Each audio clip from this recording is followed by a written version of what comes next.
Assalamualaikum warahmatullahi wabarakatuh. Alhamdulillah, apa kabar anak-anak di rumah? Semoga tetap dalam keadaan sehat walafiat. Hari ini kita akan belajar MUPEL IPS. Izin memberikan informasi, untuk semester 2, siswa-siswi kelas 6 akan belajar MUPEL IPS dengan Ustazah Ana. Nah, sebelum kita mulai, marilah kita berdoa terlebih dahulu. Sikap berdoa, tangannya diangkat, kepalanya ditundukkan. Doa sebelum belajar. Bismillahirrahmanirrahim. Rabbi zidni ilman warzuqni fahman. Amin. Alhamdulillah. Hari ini kita akan belajar tema 6 yaitu menuju masyarakat sejahtera, subtema 2 yaitu masyarakat sehat, negara kuat.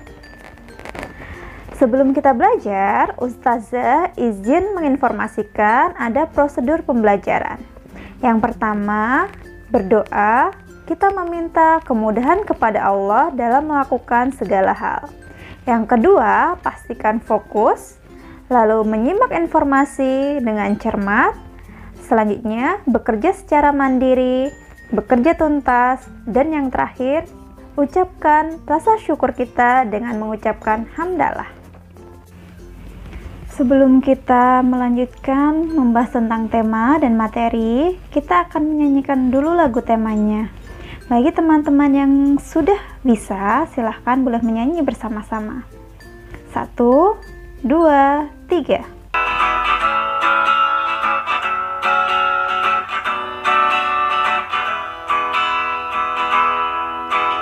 Apapun profesinya, kesehatan hal yang utama.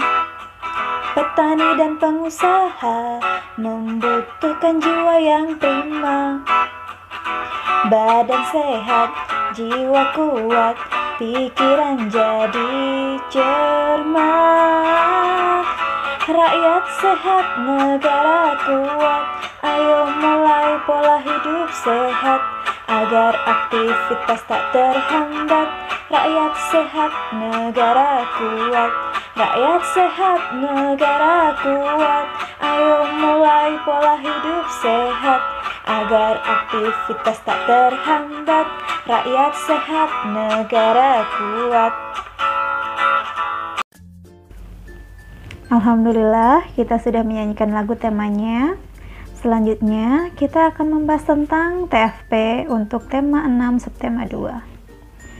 Dalam hadis Bukhari yang berbunyi, 2 kenikmatan yang banyak manusia menjadi rugi karena tidak diperhatikan, yakni kesehatan dan waktu luang.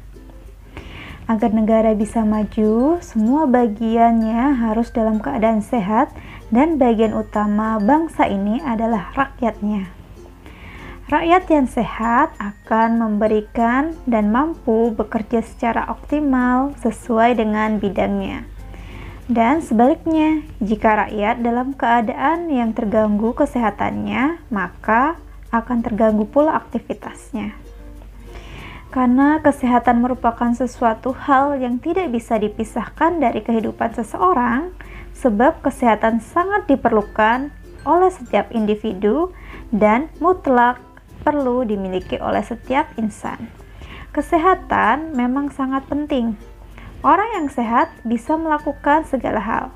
Namun, bagi orang yang sedang sakit, dia butuh energi, butuh kesehatan agar bisa melakukan aktivitasnya. Kesehatan sangat dibutuhkan bagi manusia untuk melakukan aktivitas sehari-hari ataupun dalam bernegara. Jika kita ingat kembali, dalam mencapai kemerdekaan, para pejuang juga membutuhkan kesehatan untuk berjuang dan membela tanah air. Sejak penjajah datang di Indonesia, bangsa Indonesia telah berjuang untuk mencapai kemerdekaan. Perjuangan yang telah menelan banyak korban jiwa maupun harta benda mereka. sampai pada proklamasi kemerdekaan yang merupakan titik puncak perjuangan bangsa Indonesia untuk mencapai kemerdekaan. Sungguh para pejuang mengorbankan jiwa, harta, dan raganya untuk mencapai kemerdekaan negara Indonesia. Sebelum kemerdekaan dicapai oleh bangsa Indonesia, ada beberapa peristiwa yang terjadi. Salah satunya adalah peristiwa di Rengas Dengklok.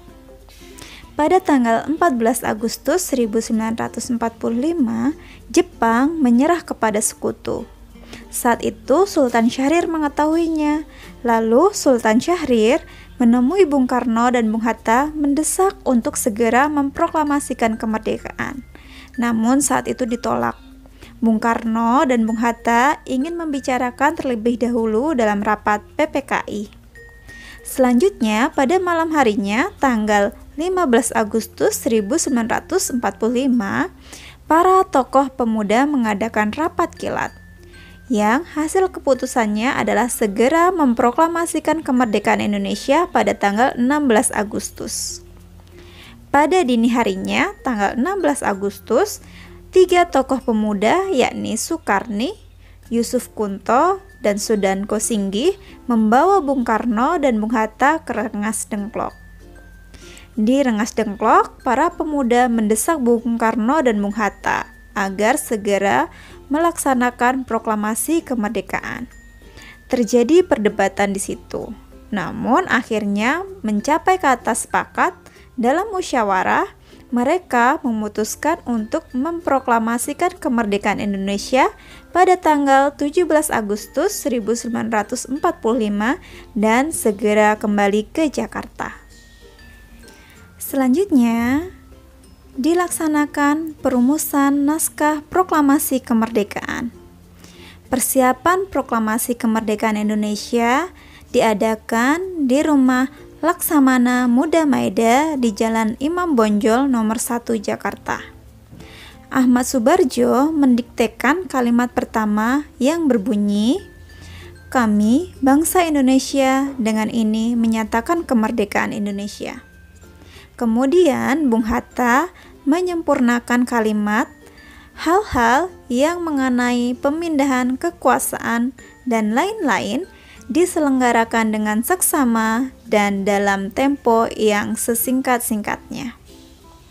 Menjelang pagi hari tanggal 17 Agustus 1945, teks proklamasi berhasil dirumuskan oleh Soekarno, Muhammad Hatta, dan Ahmad Subarjo, yang disaksikan oleh Sayuti Melik, Sukarni, B.M. Diah, dan Sudiro.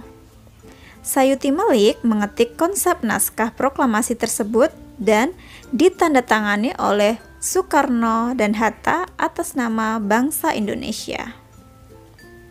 Nah, berikut ini adalah contoh teks proklamasi yang saat itu dibacakan oleh I.R. Soekarno atas nama bangsa Indonesia.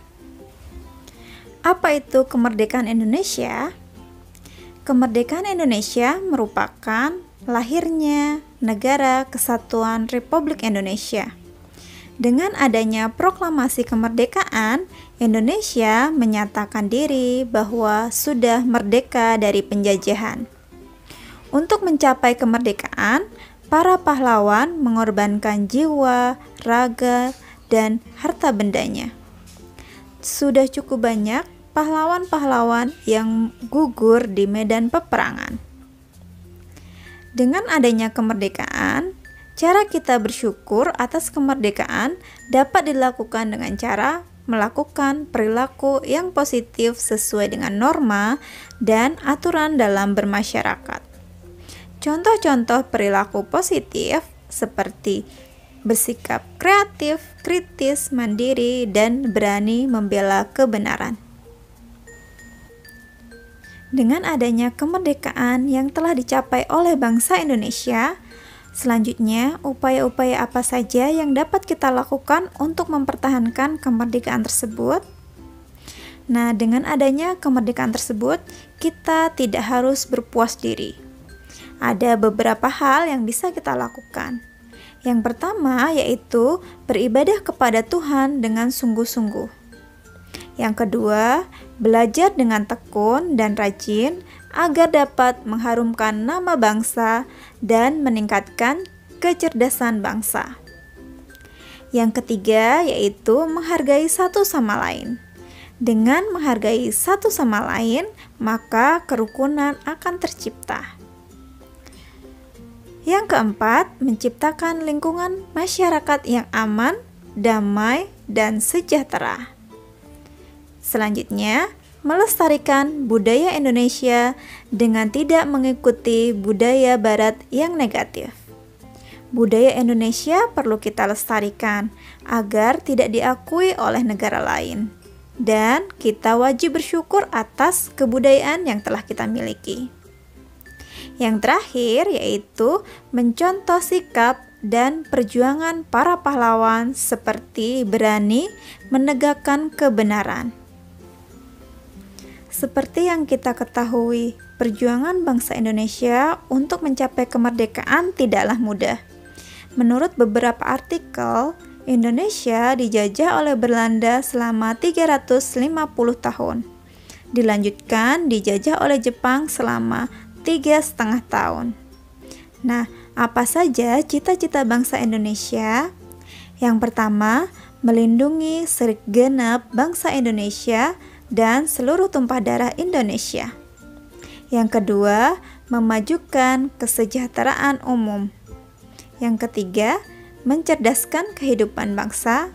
Dan yang terakhir, ikut melaksanakan ketertiban dunia yang berdasarkan kemerdekaan, perdamaian abadi, dan keadilan sosial sesuai dengan isi pembukaan Undang-Undang Dasar.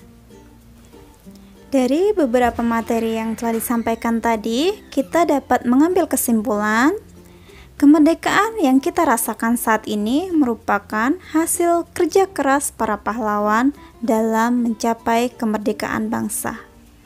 Untuk mencapainya, para pahlawan mengorbankan jiwa, raga, dan harta benda mereka. Sebagai penerus bangsa Indonesia, kita wajib mempertahankan kemerdekaan.